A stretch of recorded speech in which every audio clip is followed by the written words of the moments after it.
নমস্কার বন্ধুরা, ঘরকন্নার খুঁটিনাটিতে সকলকে স্বাগত। আজ চলে এলাম আপনাদের সাথে আরেকটি রেসিপি নিয়ে। মাছের তেল আপনারা অনেকভাবে খেয়েছেন বা বানিয়েছেন, তবে আমি যেভাবে মাছের তেল রান্না করি এইভাবে একবার হলেও রান্না করে দেখুন। তার স্বাদ কিন্তু আপনারা কোনোদিনই ভুলবেন না। চলুন তাহলে দেখে নেওয়া যাক আজকে আমার রেসিপিটি। আমি এখানে বেশ কিছুটা মাছের তেল নিয়েছি। বাজার থেকে টাটকা মাছের তেল নিয়ে এসে আমি ভালোভাবে ধুয়ে পরিষ্কার করে নিয়েছি। মাছের তেলের মধ্যে সরু পাইপের মতন থাকে, সেটা আপনারা ফেলে দেবেন। এবার এই মাছের তেলের মধ্যে দিয়ে দেব স্বাদ মতন লবণ, আর দেব পরিমাণ মতন হলুদ গুঁড়ো, আর দেব ১ চামচ লাল লঙ্কার গুঁড়ো। হাত দিয়ে খুব ভালোভাবে মাছের তেলের মধ্যে হলুদ, লবণ আর লঙ্কার গুঁড়ো মাখিয়ে নেব। এইভাবে একবার হলেও বানাবেন, খেতে কিন্তু দুর্দান্ত হয়। গরম ভাতের সাথে আর কিছু লাগবে না। মাছের তেলের মধ্যে লবণ, হলুদ আর লঙ্কা গুঁড়ো মাখিয়ে কিছুক্ষণ রেখে দেব। ওই সময়ের মধ্যে আমি একটি মিডিয়াম সাইজের পেঁয়াজ নিয়ে নিয়েছি। পেঁয়াজটির খোসা ছাড়িয়ে ভালোভাবে ধুয়ে কুচি কুচি করে কেটে নেব।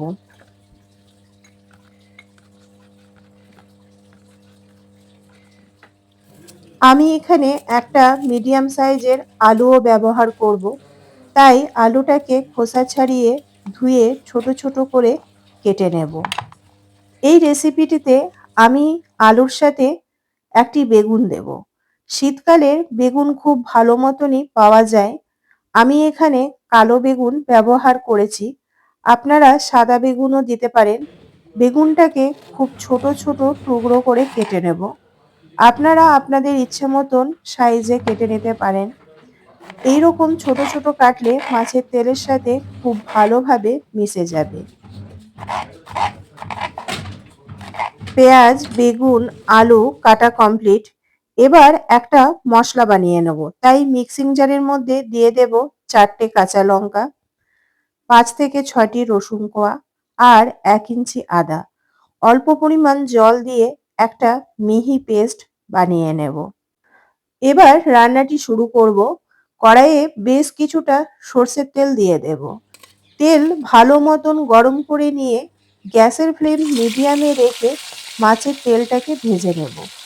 মাছের তেল ভাজলে প্রচুর পরিমাণ তেল বের হয় মাছের তেল থেকে, তাও আমি এখানে বেশি তেল দিয়েছি, কারণ এই একই তেলে সম্পূর্ণ রান্নাটি করব। মাছের তেল ভাজতে বেশি সময় লাগে না। 5 মিনিট নেড়ে চেড়ে ভেজে তেল ছড়িয়ে তুলে নেব আলাদা একটি প্লেটের মধ্যে। মাছের তেলটা ভাজা হয়ে গেছে। মাছ ভাজা ওই তেলের মধ্যেই প্রথমে আমি দিয়ে দেব আলু। আলুটাকে নেড়ে চেড়ে ভেজে নেব। আলু শক্ত হয়, তাই প্রথমে দিয়ে নেড়ে চেড়ে ঢাকা দিয়ে গ্যাসের ফ্লেম লোতে রেখে অর্ধেক সেদ্ধ করে নেব। 3 থেকে 4 মিনিট পর ঢাকা খুলে নেব। আবারও আলু নেড়ে চেড়ে নেব। আলু অর্ধেক সেদ্ধ আর ভাজা ভাজা হয়ে গেছে। এবার এর মধ্যে দিয়ে দেব কুচি করে রাখা পেঁয়াজ আর কাঁচা লঙ্কা কুচি। ঝালের পরিমাণটা আপনারা আপনাদের ইচ্ছে মতন বাড়িয়ে কমিয়ে নিতে পারেন, কিন্তু মাছের তেলের এই রেসিপিটি ঝাল ঝাল খেতে ভালো হয়, তাই ঝালের পরিমাণটা বেশি হলে মন্দ হবে না। পেঁয়াজ আর কাঁচা লঙ্কাটা 1-2 সেকেন্ড নাড়াচাড়া করে লাল করে ভেজে নেব। পেঁয়াজ যখন ভাজা ভাজা হয়ে যাবে তখন এর ওপর থেকে অ্যাড করব আদা, রসুন, কাঁচা লঙ্কার বাটা। মশলা ধোয়া জলটা দিয়ে দেব। সমস্ত মশলা নেড়ে চেড়ে 1-2 মিনিট ভেজে নেব। মশলা যখন ভাজা ভাজা হয়ে যাবে তখন কেটে রাখা বেগুনটা দিয়ে দেব।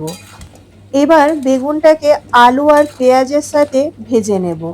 প্রথমে যদি বেগুনটা দিতাম তাহলে বেগুন গলে যেত, কারণ বেগুন নরম হয় আর প্রচুর পরিমাণ তেলও টানে।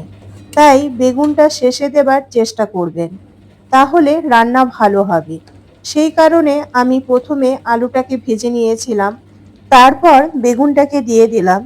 এবার উপর থেকে দিয়ে দেব স্বাদ মতন লবণ, 1 চামচ হলুদ গুঁড়ো আর 1 চামচ লাল লঙ্কার গুঁড়ো। আর কোনো রকম গুঁড়ো মশলা আমি ব্যবহার করব না। এই রান্নাটিতে কোনো রকম ধনে গুঁড়ো বা জিরে গুঁড়ো ব্যবহার না করে শুধুমাত্র হলুদ গুঁড়ো আর লঙ্কা গুঁড়ো দিয়ে রান্নাটি করব। এখানে আমি কোনো রকম জলের ব্যবহারও করব না। গ্যাসের ফ্লেম লোতে রেখে নেড়ে চেড়ে ঢাকা দিয়ে সমস্ত সবজিগুলো সেদ্ধ করে নেব। আলু, বেগুন, মশলা সমস্ত কিছু খুব ভালোভাবে কষিয়ে নেব, যাতে মশলা থেকে কাঁচা গন্ধ কেটে যায়।